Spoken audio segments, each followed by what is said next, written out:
नमस्कार. आषाढी एकादशी निमित्त रुक्मिणी संवाद सादर करत आहे.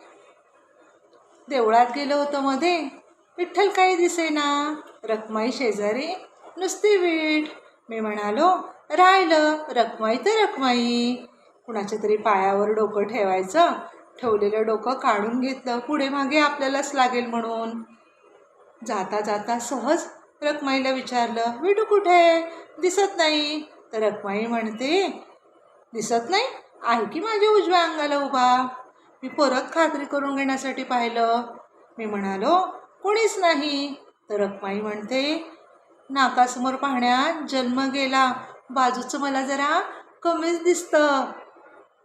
मान अगदी दगडासारखी झाली बघ, धरली बघ, जरा इकडचे तिकडे होत नाही.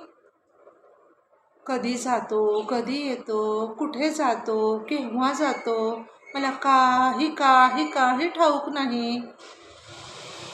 खांद्याला खांदा भिडून उभा असेल विठू बाजूला म्हणून मी पण बावट उभी राहिली. आषाढी कार्तिकीला एवढे लोक येतात, मला कधीच कोणी काही सांगितलं नाही. आज मला एकदमच धावून आले 28 युगाचं एकटेपण, 28 युगाचं एकटेपण.